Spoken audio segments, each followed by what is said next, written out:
Hello everyone. I know it's been about over a week since I've done a video. I actually haven't done a video since Dave Scott did his farewell video. I just want to take a second to thank him for all his help, his great videos, his information, just being a nice guy, period. Great for the hobby, both reptiles and arachnids, tarantulas, you know, the whole works. I hope everything's okay and something that's just temporary and minor. Anyway, I'll just do a quick update since it's been a little while.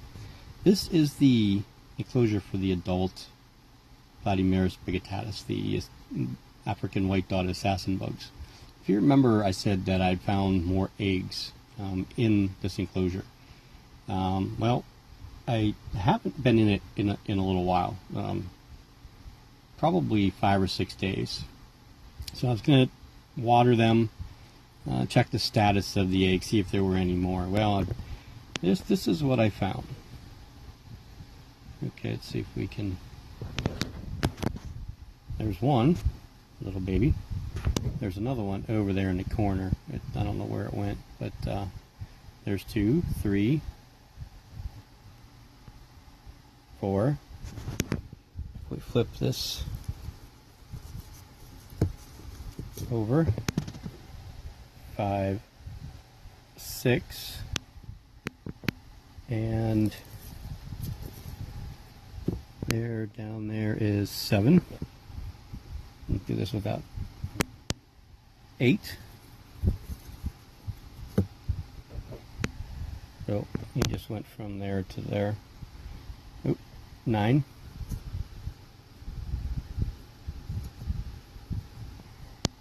10.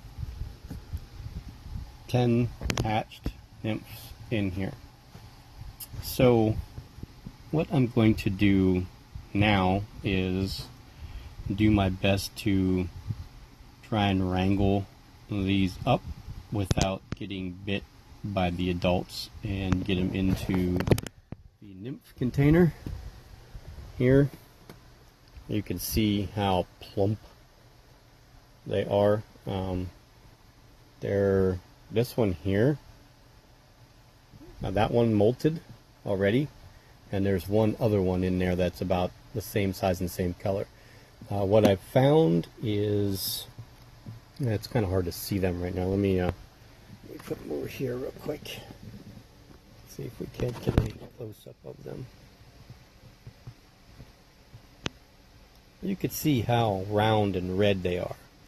That's kind of acting like how a tarantula, gets stretched out, shiny in the abdomen before they molt. These guys are getting ready. You can see that one right there is also molted. See how it's darker? The coloring is darker. There's one that's getting ready to molt. Should molt soon. So these guys will all be ready once they all molt out of that red into this darker color. That's when I'll feel comfortable sending them out. So I'm going to go ahead and get these 10 out of here again, hopefully, without having to get bit by the adults. And I think the best way to do that is probably to feed the adults so that they're preoccupied, and then I can wrangle these little ones up into a pill vial. Now, I can't get the other closure down the what I call the breeding bin. If you guys remember the square deli cup container that I have all the eggs from the second clutch. What I noticed is that for a while there you couldn't see any of the eggs on the top, and now you're starting to see them, and I do see one that looks kind of reddish, different than the rest of the eggs. So I'm assuming that one will probably hatch soon. It seems like as they're ready to hatch, they start to surface up. At least that's what I'm thinking. Without having a camera on them the whole time and seeing what actually happens. I'm just kind of trying to use deductive reasoning here. But yeah, I want to get these little ones out and moved. I'm going to do a few more quick update things for you, and then I'm going to go ahead and do this transfer. Okay, so since the last time we talked, the Poecilotheria metallica molted. I'll have to, where are you? Up here.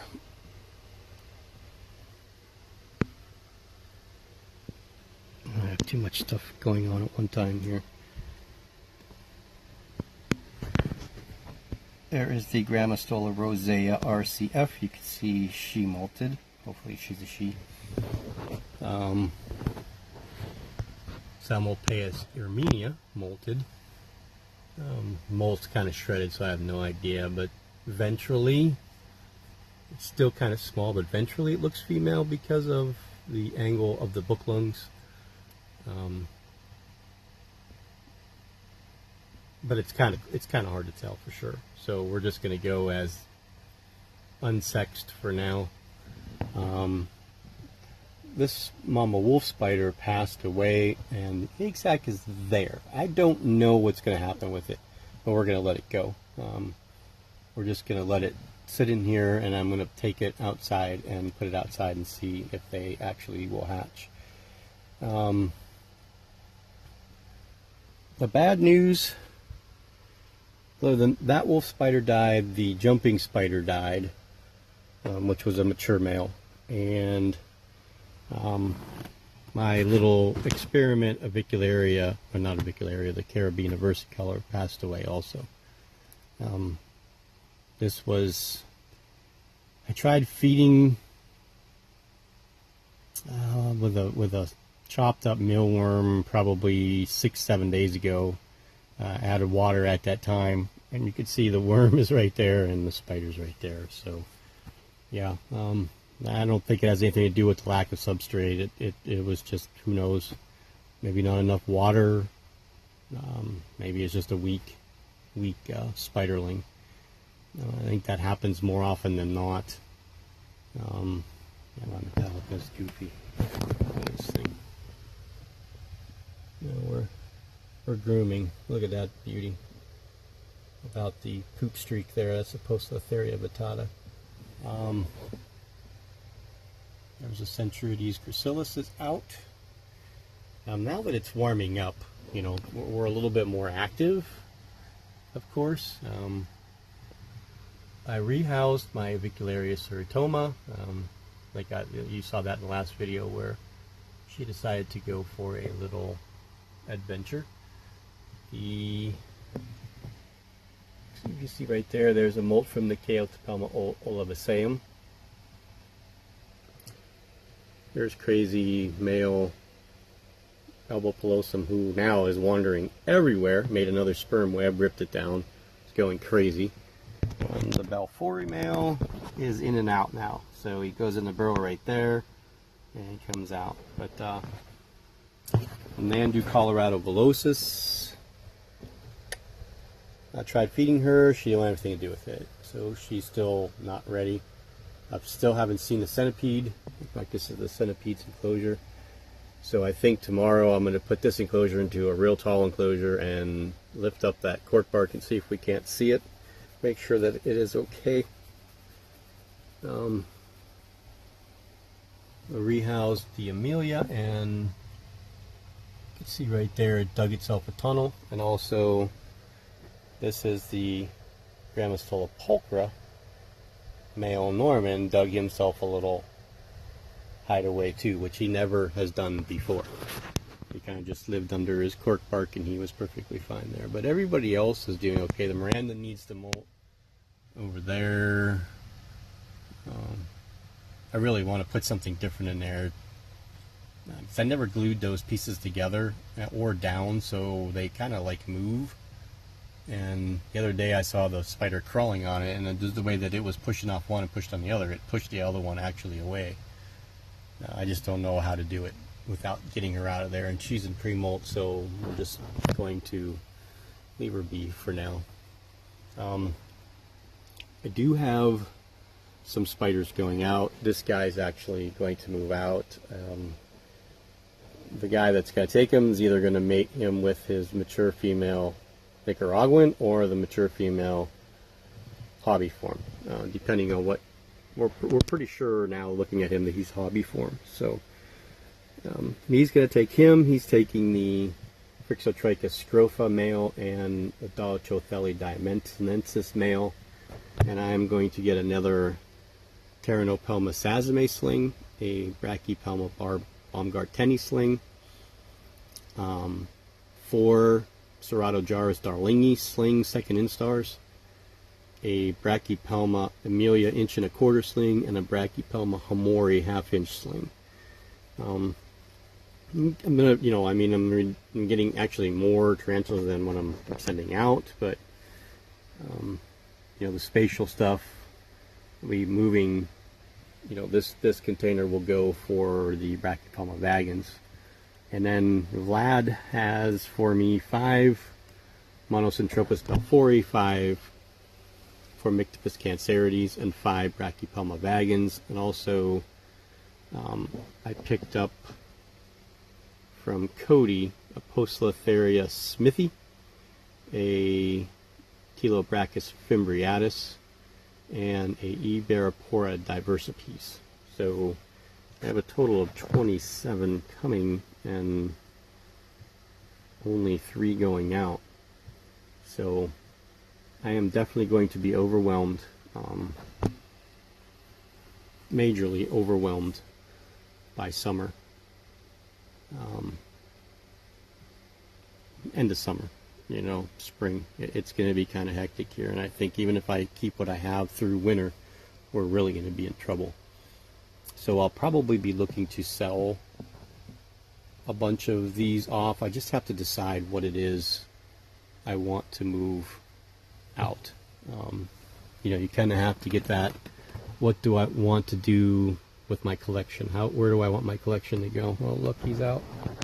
He is so pretty. I wish I wasn't so scratched up. He's as blue can get. To the vent hole. I really wish I could find a female for him, but I am getting 5 to put into a communal. And then I also have Tattoo, still a sling. So you can see how active he is now.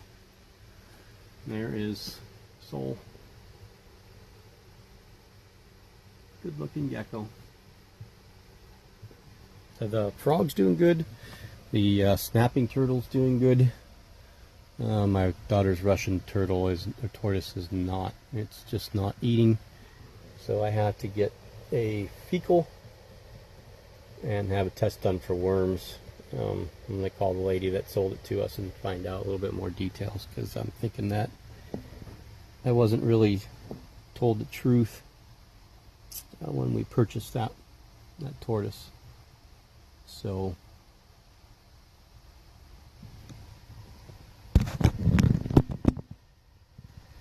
that's what's going on. So I hope I will update everybody with the nymphs, and if anything else pops up, in between then, I'll definitely update everybody of what is going on. So again, thanks for watching. If there's anything you want to see, please let me know. The Nandu chromatus still hasn't molted, just another FYI. And my male Hensei ate today, so he's not even close to pre-molt either. So I think I'm going to do a collection video sometime in the near future. Maybe I'll start doing that a little bit at a time each day, and then store them on a different SD card, and I could just interchange the SD cards, and then when I want to do more of that video, I could just put that SD card in the phone, and then when I'm done, take it out, put this one back in. So yeah, you guys would like, well, again, I have you guys facing nothing, and I'm looking around at all my stuff. I'm trying to figure out what to show you, and I'm right now showing you a box of dirt from the Orphanacus species Pan-A who never comes out. I've been seeing pictures of a bunch of other people's stuff. I saw the Orphanacus species, or Orphanacus philippinus today. Geo was out all over the place. Maybe we'll take a quick look and see if he's there. If he is, I will add it to the end of this. If not, have a great day, have a great week, and we will talk to everybody soon.